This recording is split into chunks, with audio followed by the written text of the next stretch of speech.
Great having Anthony Lionheart-Smith back here off the program, fresh off UFC 261. Anthony, how's it going, man? A little bit hectic. I know you went right back to being a dad and a husband and all that. Yeah, man, I'm right back into it as soon as I got off the plane. We went right back into dad and redneck mode. Yeah, man, I'm just working on my razors and getting ready for all these trips I got coming up, man. I had a lot of stuff like planned, but I didn't do anything like, getting ready for all those trips with the razors and getting the trailers ready and all that stuff because I was just so focused on the fight. So now I'm kind of behind the gun a little bit. Good stuff. Well, we'll talk about that at the end. I always like hearing what you're up to outside of the cage. But let's start first with the fight. How are you feeling about everything? I mean, obviously, with the crew getting injured, I thought you had a really good first round. Like how overall are you feeling about the whole experience of getting to go in there and fight in front of fans? I know I saw the post-fight comments. I know you really fed off that. How are you feeling today? I feel great, man. It went fairly similar to how I thought it was going to. I didn't expect it to be. I didn't expect the leg kicks to kind of be the ending sequence. I didn't obviously foresee that, but as far as the pressure I was putting on him and really sticking him with that jab and really just being a commanding presence in there, I know everyone had a lot of hype behind him and he was supposed to come through and smoke me and it wasn't even supposed to be close, but like that's not how I seen it. It was just like I just laughed when I seen some of that stuff. Like I don't know what these guys think sometimes. I don't know what they're seeing that I'm not, but and I don't mean that with any disrespect to Jimmy Cruda. Phenomenal dude. To spend some time with him. He's a great guy. He's a person I'd love to bring in and come train with. But I just didn't see it, and I thought that I would have that commanding presence in there and really lead the dance, and I think that's what happened. Well, here's my theory on it, because, again, I agree with you. I couldn't believe you're the underdog going in there, especially with the amount of experience. I think fans and people who look at fights never look at the resume, right? You look at your losses. Glover Teixeira, last time I checked, he's fighting for the title. You got Alexander Rakic, who's right behind him. Like, even your setbacks are against solid competition. And I think with Crute, one of the things was this was the fight to see, can he get to the next level? That's just my theory. But again, I thought you looked great in that first round. What was your assessment of how everything went? Do you feel like you were doing everything you sort of set out to do? Because I thought you looked very confident going out there. You really sort of, like you said, took the command early on in the fight. Yeah, me, man. I critique myself to the fullest. I already talked a little bit about making the decision to not check the leg kicks. I think long term that's probably a little bit reckless. In the moment, it seemed like the right decision, and I think in hindsight, it turned out to be a smart move to really focus on stepping deep and betting on myself that the jab was going to do more damage than his kicks were going to. I didn't think over 15 minutes that any of those kicks were going to, I think I ate his best one early. And I just thought to myself, if this is as bad as it gets, then I don't need to worry about checking these because he's not going to do enough damage in 15 minutes to stop it. So, although on the flip side of that, a little bit reckless, you can't do that with some of the guys at the top of the division, your Dominic Reyes, your Alexander Rakic, too heavy. They're really leg kick heavy. And they're just larger men with more whip to their kicks. So there's that. I ran onto a couple takedowns, kind of getting ahead of myself. That killer instinct kind of came out, and I got a little bit reckless there. I don't really think that made a difference. Like if anything, I think it made him more tired, even if we would have went to the second round. And the second round started standing, so I don't think that we would have went too long into the second round anyways. But again, just to critique myself, I got a little bit overzealous there, and it cost me a couple takedowns, which I was really disappointed about. I was really, really wanting to get out of there without getting taken down. Other than that, man, I thought it was good. I thought I did a good job really setting my jab and really, really setting his feet with that and managing the distance. I didn't take any big shots on our feet. I think I was defensively responsible. And I thought my footwork looked a lot better than it has in a long time. I think everything we've been working on kind of all came together finally. So your fight ends with an injury, and I mean the chances of that happening twice on one card very slim. I was trying to think about it. Like that's probably like getting struck by lightning, 2 injuries back to back. Your friend, I don't really count his as an injury. Right. Well, injury is more like indicative of an accident. Okay. Like if you look at the kick that happened right before the last one, he was limping on it right after that. Right. It was crushed already. So I just went right back to it right away. And I think it was just too much damage too quickly. I And I know you didn't mean it like that, but no, I know. Now that I said it, it's like, yeah, that kind of came. That's not what I meant. I just sort of meant like the fact that it was something like you contributed to that the foot happening, right? Like with the foot going that way. But kind of the point I was getting at is that you have this happen in this fight, and then the fight after, you get your friend Chris Weidman. The first kick, he breaks his leg. Like, what was your reaction to that? Because that was nuts for that to happen back to back on a pay-per-view in the UFC. That probably won't ever happen again, at least in my lifetime, because the odds of that are so slim. Well, I mean, let's hope not. Just for the fighter's safety and their sake. I was devastated, man. It was just, I've said it over and over. Like, I really believe in Chris Weidman. He's the best, one of the best guys, probably the best guy I've ever trained with. Super humble, like really, like Chris Weidman. At the end of the day, Chris Weidman is a former champion of the world. He beat Anderson Silva twice. He beat Lyoto Machida. He beat Vitor Belfort. Mark Munoz, which is a big, maybe to like the listeners, maybe that's not a huge win, in your guys' eyes, but for me, I know Mark Munoz. I know how good that guy was. Chris Weidman had a flawless performance there, beat Damian Maia. Everyone forgets about that. On 5 days or 8 days notice or something, beat Damian on short notice. He's just phenomenal. And like, for him to be so willing to help me and kind of take me in and let me come, to his gym and train with him in North Carolina, I was super grateful for that. So, it's just sad, man. And you know what? I was really sad, right afterwards that night, like the next day. And, but you know what's uplifted me? Seeing Chris's own reaction to it. Oh yeah. Seeing how he's dealing with it and seeing how everyone's kind of just surrounded around, like his family's just around him and he's got all the support in the world and he seems so motivated. And so I don't know, like he's taking it well. I'm sure that behind closed doors when the cameras are off, and I'm sure he's devastated as well. But to see him have such a positive attitude and already looking for some sort of, blessing in disguise somewhere. And he said that exactly like that. Like he doesn't know what it is. He doesn't know where it is, but somewhere in there, there's a silver lining. And, that kind of perked me up a little bit. And, like, well, God damn it, if he can figure it out and find some sort of silver lining in a devastating injury like that, then I don't know what any of us are complaining about. Have you spoken to him since the fight happened? Oh yeah. My wife's talked to his wife a lot. We've texted back and forth. I try not to bother him too much, but I don't know if you've seen his Instagram where he's having some hard time going to pee, and they were going to give him a catheter. Yeah, so, no, it's been great seeing all the updates. It's and you're 100% right. Like it's very encouraging to see that someone could take a really bad situation like that and make it a positive and just take. I think that's the best approach you could take with it, right? Yeah, 100%. And he seems. The first thing he texted me, I texted him that night, said, "Hey man, you probably don't have your phone, but just want to let you know, like I'm really sorry that this happened, and I'm here for you if you need anything, blah blah blah blah." The first text message he sent back was telling me congratulations. Wasn't like, hey, this sucks for me, poor me. It was like he was happy for me, and like what an incredible win that was. Like it's just crazy to me, that like if that was me, man, I'd be laid up in bed, crying into a beer. Just crushed and not talking to anybody. I sure as hell wouldn't be on Instagram uplifting people about it, and I wouldn't be texting people back about how great their performances was when I would be so depressed about my own situation. I mean, that's just who Chris Weidman is. And Ray Longo, his coach, says it all the time, you can't hide who you are in there. And right now I think Chris's true character is coming out. There's a lot of highlights on that card. Just wanted to quickly go over a couple more things. We had Valentina Shevchenko get the second round finish over Jessica Andrade. Just unreal performance. I mean, Andrade was supposed to be one that was supposed to give her a bit of a challenge. If you saw the betting line, she was like a minus 400, which is actually low for Valentina. Pretty small, yeah. Usually she's like minus 1,000. So the fact that she went out there and did that in the second round, very impressive. What was your thoughts on her performance? I'm sure you've seen it. Yeah, I was able to watch it back. But, during the fight, I was kind of going through my media thing and going through that whole car wash. And I'd hear the crowd roar, and I'd look around for like a monitor or something in the back, and all it was just Valentina ragdolling Andrade for really no reason. Yeah. Like she just seemingly just pick her up and dump her on her head for really no reason. I feel bad that Valentina Shevchenko, you know what? At this point, she's not even getting the credit that she deserves, because she's so good that people are just expecting that now.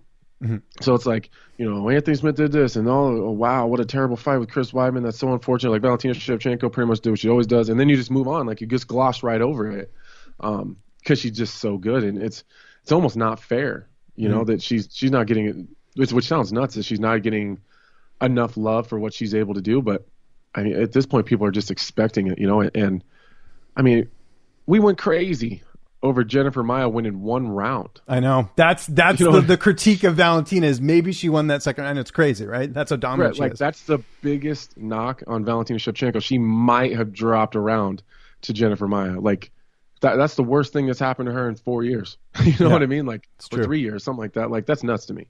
But she was in my locker room fight night, and I mean, she just couldn't be bothered, man. Like she had the same demeanor as if she was ordering a sandwich. Like she stretched. She didn't talk a lot. She went back there super calm, cool, collected. Wrapped her hands soon as she came in. Like facial expression never changed. It's another day at work for her. She's just so stoic. It's motivating, actually. I just was like, man, I got to be like her. Like, excuse me, she's amazing. She's amazing to be around. You feel like I was hoping I was going to, I had to make sure I went over and fist bumped her to see if I get a little bit of that good juju off of her. Exactly. The bullet energy, right? As they say. So there you go. And then also we had Rose Namajunas head kick knockout. I mean, unreal performance for her, getting the belt back, everything she's been through with, everything. What did you think of that? Cause that was a very impressive performance. Maybe her best performance in the cage outside of knocking out Joanna. I was sad actually. Not for Rose. Cause I'm a huge Rose mark. I mean, I mark out for Rose for sure. Anytime Rose is around, I'm watching. I was so happy for her because she's just such a great person, and I think she just deserves good things to happen to her. But I was disappointed because I don't think we found out who's really better. Right. We didn't get 2 or 3 or 4 rounds to really see them play that chess game and really try to match each other, tit for tat. So that was disappointing just because, and honestly, I still think Rose would have won. That's my opinion on from my view of me breaking that fight down and really seeing like where I think Wei Li is good and where I think Rose is good. I think Rose wins that fight. But we don't actually know because, Rose just went in, caught her clean pretty early in the fight and put her down. So maybe that just says how good Rose is, like maybe they're just that far apart. I guess we'll find out if they fight again and it happens. I'm sure they will. They actually have the same manager too, so I'm sure at some point they'll run that back. Whenever it is. I don't think it'll be next, but I'm sure down the line they'll cross paths again. So that was it. And then obviously the main event, we had Usman finishing Masvidal. I mean, he is just getting so much better every fight. It's unreal for him to go out there and finish a guy like Masvidal. He's pretty durable. Hadn't been knocked out I think in a while, and I think the only knockout he had was a kind of a questionable stoppage back in Sengoku, or it was one of those promotions. I can't remember overseas. Right. But what do you think's next for Usman? Because you've got kind of this weird thing going on where, Dana says that Colby's next. Colby wants to fight. Usman doesn't want to fight Colby, or doesn't appear that he's interested. I want to be clear about that because people take that as, oh, he's scared. No, he's not. It's just like, they're picking their fights or whatever. And then you've got Leon Edwards and Nate Diaz, and then you've got Wonder Boy and Gilbert Burns. Like, there's all these fights going on. What, as putting your analyst hat on for a second here, what do you think is the fight to make next? Oh man, there's a lot of good. Kamaru Usman's in a really good spot. There's a lot of good fights for him right now, and all of them are really intriguing to the fans, and they're all really big money makers. Before I get into that part, just for a quick second, it is so impressive to me to watch Kamaru Usman continue to evolve and grow and now be a really, really dangerous threat on his feet when he never had to. Yeah, he didn't have to change his game. He was already dominating and smoking guys, just wrestling and dominating them positionally. No one changes their style until it doesn't work anymore. Like no one changes their game that drastically or evolves that quickly until something's not working and they're losing or they're getting close to losing. That never happened with Usman. He evolved just because he's just that damn good. So I think he needs to get a little bit more credit for that because it's just watching him change again for no reason. He didn't have to do that. He wasn't losing rounds. He wasn't losing fights. He just is just getting that good, and that's impressive to me. As far as his next fight, I like the Colby fight because the first one was so competitive. The analyst in me says that the second fight is nowhere close to the first one because I think the Kamaru Usman that fought Colby the first time is light years behind the one that we just watched fight Masvidal. Yeah. So unless Colby's gotten better, significantly better, and evolved his game while being inactive, which is fairly unlikely, it's kind of hard to do that when you're not doing it real time enough. He's not very active. So I don't know what that fight looks like. I really like the Stephen Wonderboy Thompson fight, especially with this new Kamaru Usman. And as his game has evolved, he's got some more tricks up his sleeve on his feet, and to watch those guys kind of go at it on their feet would be a lot of fun. He's got to get through Gilbert Burns first, which is tough. Which was no easy task. I think this is me just, kind of, I guess, being less of an analyst, more of a fan. If I was Kamaru Usman, I would wait for all those fights to happen first. Yeah. If I was his manager, I would hope to God that somehow Nate Diaz. Oh, of course. Yeah, because that's the biggest Leon payday, Edwards. probably the easiest That's opponent. No offense to payday. Nate, but yeah. It's the most money. It's the easiest fight. Get the takedown. That's that's how you beat a Diaz brother, essentially, in most cases, right? So and I think like Nate Diaz's chin hasn't looked real great lately. Mm-hmm. I'm not trying to knock on Nate Diaz. I'm sure all the listeners are going to freak out because everyone's just the Diaz fans. Let's be clear about that. The Diaz fans, those are the ones that thought Nate was going to come back against Masvidal, right? Right. Yeah. So, Masvidal was able to put him down. Conor hurt him several times in their last fight. So, Usman may be able to put him out on their feet. Yeah, I know he's that good now. That's the crazy thing. Like his stand up is so good now that it's at that point. So I would love that. I would love to see that one. I don't think Nate Diaz gets through Leon Edwards, and I don't think, financially, Leon Edwards and Usman don't make any sense for us hardcores. Mm-hmm. That's the one I'd love to see. It would be Usman Edwards or Usman Wonderboy. So I got something funny to tell you, and I haven't told you this yet. So when we did our last interview, if you remember, you had to go grab an Uber, right? And you had to go, you were sort of on the fly and doing the interview, which I really appreciated, by the way. That's thinking on the fly doing it. So when I posted a couple clips from that interview, people thought that you were driving with a mask on when you were in an Uber. So I actually had to go in the description and put in there, Anthony's in an Uber, that's why he's wearing a mask, and all these, because I kept getting all these comments from people being like, what an idiot, he's wearing a mask when he's driving. It's like, no, he's in an Uber. How ridiculous is that, by the way? I did see a couple of those comments. Yeah. And I'll be to be fair, I do see people driving in a car sometimes by themselves with a mask. Yeah. And I'm like, what are you doing? Why are you you're on their side. I just thought it's like obviously like there's a reason for that. So it's not like, you're just doing it. Yeah, no. I think people just couldn't, and I was like, what, can you guys look at my eyes? Like, I've never looked at the road. Yeah, exactly. Clearly riding in a vehicle. You're like the best hand-eye coordination driver there is, right? So apparently, right. So that would be interesting. Anyways, thought I mentioned that. Obviously, got to ask, when are you looking to return? I know you got a lot going on at home. I know you like spending time with the family. I know you're away from your family when you're doing your camp. So what's sort of the return date you're looking at right now? I'm looking at like September. I'd like to come back in September. I don't like fighting in the summer, so. We got a lot of trips planned. We're gonna go ride Let's the hear them. Razor. Where are you going? I remember last time you did the RV trip. What's going on this time? Where are you headed? Yeah, we're taking the RV to all these places. So we're gonna load up the 3 Razors in the trailer and pull it behind the RV. We're gonna go to the sand dunes in Oklahoma. We're gonna ride the dunes there. We're gonna go to West Virginia, and there's a bunch of trail systems there. We're gonna ride. There's Hatfield McCoy is a really popular one. We're going to the Black Hills again. I'm gonna go back to Oklahoma. I think by myself for UTV Takeover. I'm gonna kind of my plan is to build a brand new Razor, completely customize it, Nice. New cage, like front to back. I'm gonna customize the entire thing, and then I want to debut it at UTV Takeover.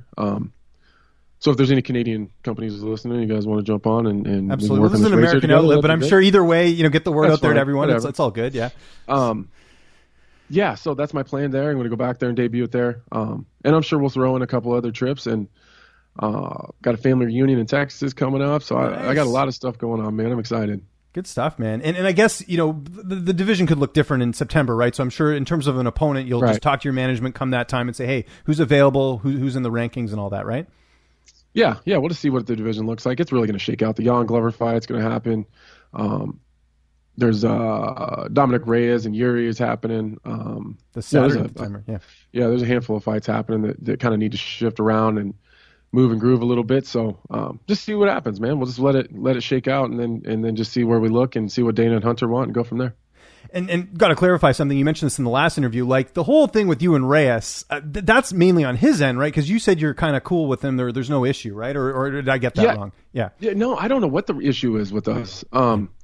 One time he tweeted that I had turned down a fight or something, and I don't know what that was, but I've never turned down. You can't find anyone that says I ever turned down a fight. Right, exactly. As long as I was healthy. Like if I was injured, I'll 100% say like, hey, they offered me a fight, and I couldn't take it. But I just went on Twitter and I kind of made fun of him. Well, Reyes isn't like super good with words. Like he's not real.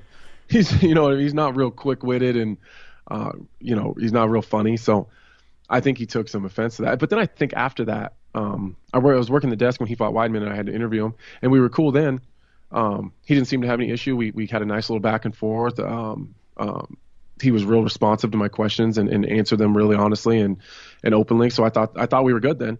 But then I think, like randomly I'll see Reyes has always got something to say, and it's like, I mean, whatever, it doesn't matter to me. At some point in time we'll square that up, but it is weird to me. Okay. 2 more quick questions and we'll get you out of here. Jon Jones, I don't know if you saw, he left first round management. I think part of that is because Lewis is also rep by first round, and I think he's going to end up getting the Ngannou fight. Do you think we'll see Jon back? I mean, I see both sides of it, right? Jon's saying he's, obviously these boxers are getting similar viewership to me. I should get paid what they're getting paid. But then I also see this fact that, Conor McGregor's getting paid, a certain amount, but he's also getting 1 million pay-per-view buys. What do you think of this whole situation? How do you think it's going to shake out? I don't actually know, man. Like, I don't think he's going to get the title shot. Not first. I think Derek Lewis is going to get it, rightfully so. I think, Derek Lewis has put more work in, and Jon's being difficult. I don't know what Jon expected was going to happen, but, I think the leaving the first round management, like, I don't want to pull the curtain too far back again, but I don't think it's as big of a deal as people are making it seem. That's what I thought too. I was hearing rumblings that he wasn't even doing like a lot with them. It was more of like he was doing it on his own. It was more of like I think more. It was more so because of Lewis potentially getting the shot. They didn't want any issues there. Fans tweeting like, "What do you think of your management giving it to someone else?" Right? I think that's what was more about. That's my theory, anyways. But I don't think that they were really negotiating fights for him, anyways. From what I've understood in the past, I know for a fact Jon has reached out to my management, like kind of being interested. This was a year ago. So I mean, I don't think they were super tied into each other anyways. So I think people are making a bigger deal of it. But maybe that was kind of the nail in the coffin. Maybe the Lewis thing was, and he's like, all right, maybe we. Well, I knew that was going to be an issue when his name came up because they're under the same banner. Like when it kind of like it's one thing for them to fight each other or whatever, but it's another thing for a title shot with this much money involved, and it's Francis, right? Like it's a huge fight. So there's that. Okay, last question. Hate to end on kind of an interesting note here, but did you watch Jake Paul Ben Askren, and what did you think? I did, man. I mean, poor Ben, it's just embarrassing that it's how the game goes sometimes. I thought if Ben could really pressure him and just be a competitor, he could do well. But right away, I seen that he wasn't going to be that type of a fighter. He was going to try to actually box with him. But like I said, like Jake Paul sucks. That doesn't mean he shouldn't be allowed to do it. That doesn't mean I'm a hater. Like, go make your money, do your thing. It's the calling out super respected guys when you haven't done anything in your career or have a problem with. But whatever, man. He'll go away soon. Like, we won't. He'll get beat. He'll accidentally fight someone good. It won't be on purpose, I promise you that. But he'll accidentally get beat, not knowing that he's fighting someone who actually can fight, and then we won't hear from him again. Just like we did, just like his brother when his brother lost. Like, we haven't heard much from them either. Well, now he's fighting Floyd Mayweather. His brother is, which is crazy. Right, but who's talking about that? Well, they like officially announced it again, I think, because they had a different date and then they've now rescheduled it. So I actually heard about it on the radio this morning, and they never talk boxing. So I thought maybe we'll see. I don't see a lot. I don't see a lot of. No, I guess I don't see a lot of. Listen, you're hanging out with your family. You're enjoying the outdoors like a normal person should, instead of worrying about this stuff that I'm seeing on my timeline. So, speaking of which, go enjoy it, Anthony. Thanks again for doing this. Always appreciate you taking the time. Anyone you want to thank, any sponsors, any social media, I'll give you the last word.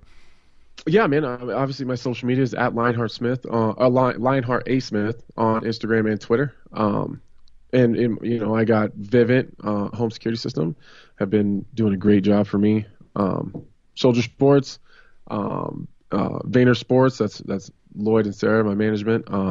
Shout out to Gary V. Yeah, that's it, man. Just thanks everyone for the support, and I'll see you guys on the other side.